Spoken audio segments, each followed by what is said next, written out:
Isa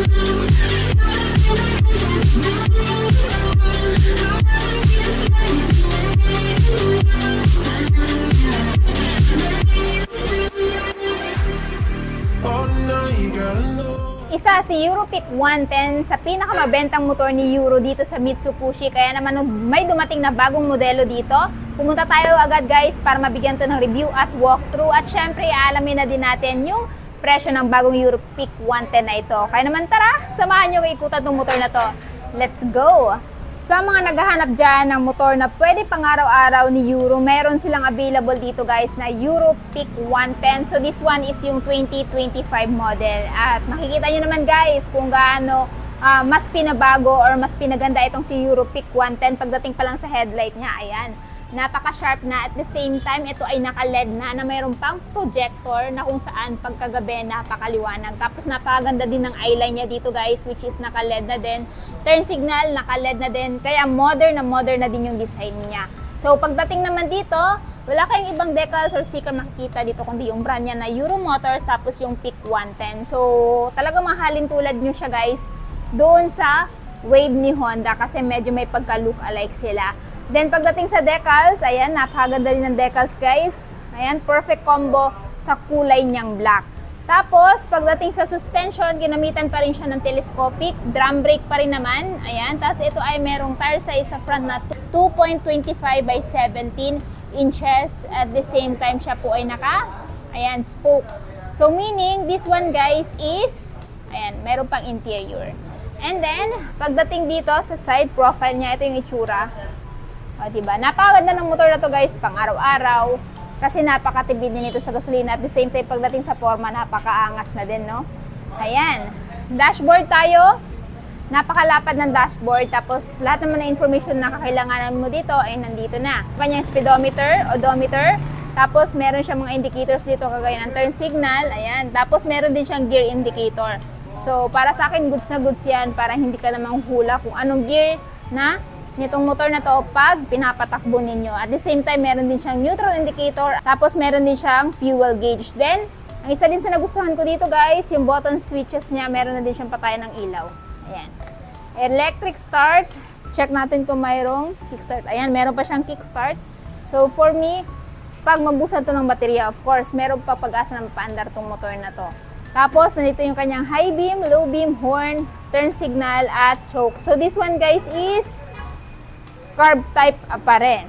Tapos, meron siyang abang dyan. Pwede mo paglagyan ng bag mo. Ayan. Para nang sa ganun, hindi ka na mahihirapan. Kasi, pagdating sa kanyang under seat, wala kayong mailalagay dito. Not unless meron siyang available na bracket para mapag-mountan nyo ng top box. So, pwede ka maglagay dito ng pamunas or di naman kaya, ayan, papers ng motor. Tapos, meron pa siyang, ayan, rubber.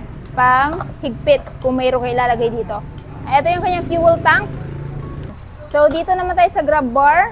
So, yung grab bar niya guys is hindi siya metal, plastic siya. And for me, okay lang naman yan. Kasi at least merong mapaglalagyan or may mahahawakan yung OBR mo pag aangkas dito.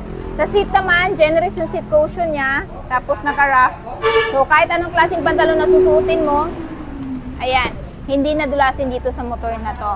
Tapos ang isa pa sa nagustuhan ko dito guys, meron siyang maliit na front pocket at meron din siyang charging port na kung saan pwede mo pagsaksakan ng cellphone mo pag lowbat ka na. So pwede ito paglagyan ng coin purse, mga coins, bottled water, hindi pwede may lagay dito. Cellphone, hindi din pwede. Pero pwede ka maglagay dito ng, ayan, cellphone holder. So yung link lalagay ko na lang dyan para maka-order na din kayo kung ano yung cellphone holder na gamit ko. Tapos ito yung kanyang cambia guys. Auto clutch siya, 4-speed, no? Auto clutch. Tapos side stand, walang kill switch sa side stand, typical lang. Tapos ito yung foot peg ng, of course, ng angkas na rubberized. Ayan. So, mayroon pa rin cover yung chain niya, and then suspension sa likod, ginamitan siya ng dual shock absorber. So, ito pala yung bukasan guys ng kanyang under seat, no? Ayos. Tapos, ito yung napakahaba niyang decals. Napakaganda din ng pagkakamount. Hindi putyo-putyo. So, mahirap din to baklasin. Kailangan mo pang, ayan, pakuluan ng mainit na tubig tapos busan para matanggal tong decals na to. If ever gusto niyong tanggalin. Pero, para sa akin, no need na kasi napakaangas na ng decals niya. Pati yan, oh. Diba? So, dito tayo sa tail. Ito yung kanyang taillight guys, naka-LED na din. O, di ba? Upgraded na talaga. Tapos turn signal is naka-LED na din. Napakalaki ng kanyang turn signal guys. So, talagang ma-aware yung nakasunod sa inyo pag pinaandar nyo itong motor na to or gumagamit kayo ng turn signal line. Tapos, dito yung plate holder. So, yung magsisilbing ilaw ng plaka is ito. Ayan. Angas. Tapos, dito guys, yung kanyang suspension. Ayan. At sa mga tatanong braking system sa likod is drum brake, no? So, naka-swing arm pa rin siya. Tapos, yung tire niya dito sa likod. This one, guys, is tube type pa rin, no? So, 2.50 by 17. Parehas lang yun ang tire size niya sa front end tsaka sa likod. Sa tambucho naman, napakaangas din. May heat guard na din. Ayan, para hindi mapaso ang kas mo or ikaw. Tapos, ang nagustuhan ko din dito kay Euro Peak 110, guys, meron siyang kickstart. Para nang sa ganun, pag maubusan kayo ng baterya, may pag-asa pang mapaandar tong motor na to. Ayan o. Ayos. Nice. Chinek ko guys sa website nila kung ano yung seat height at ground clearance nitong si Peak 110. Wala akong nakita. So, ibase nyo na lang guys sa height ko yung seat height at saka ground clearance nitong motor na to. So, may height is 5'5" at abot natin. So, kung may height kayo guys, like 5'2", 5'1", kaya nyo pa rin tong abutin. Mababa lang naman yung seat height niya kumpara sa ibang motor. Tapos, ang kinaganda pa dito, napakalawak ng turning radius niya, kaya naman napakadali ding isiksik.